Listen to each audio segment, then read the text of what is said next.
rights protest by Mexican-American students in Edcouch, Texas, has spread to 2 other locations in the Rio Grande Valley. The story of that movement from Ed Rabel.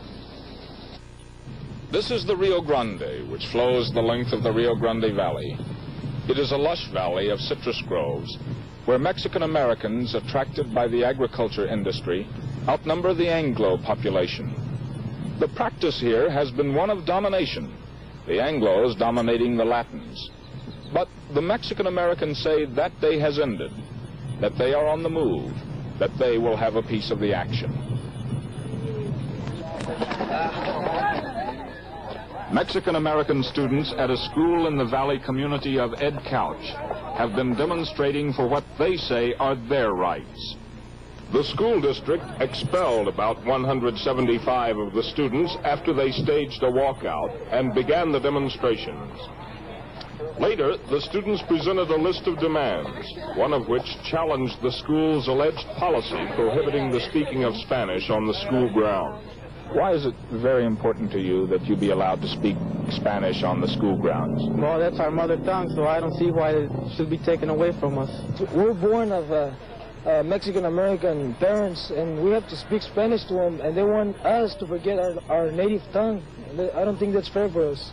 School officials denied charges that speaking Spanish on school grounds is prohibited, although they say they strongly encourage pupils to speak English. They also deny charges that Mexican-American students have been physically abused.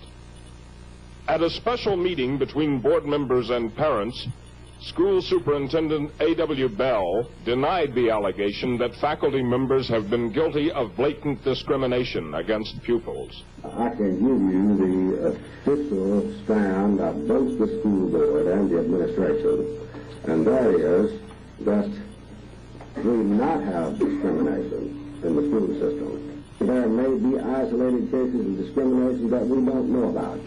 And I say quite frankly, if we do have them, I'd like to know about them, because we're not supposed to have them. Well, what is the attitude of the administration toward Mexican Americans?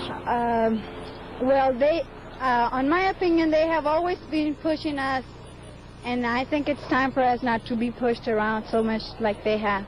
They want you to say, well, I regret what I've done, and I won't do it again. They want you to do that in order to get back into school. Will you do that? No, I won't. Why? Because, well, I don't feel sorry for what I did. I think it's right. The school dispute exemplifies the new spirit pervading Mexican Americans who live along this river. The Mexican Americans here hope their new spirit will bring a better life to them. Ed Rabel, CBS News, in the Rio Grande Valley. A federal judge has ruled those school suspensions invalid, pending individual hearings for each student. A state of emergency was declared today in Newark, New Jersey, after about half the city's police and firemen called in sick to press demands for higher pay. City officials support the demand.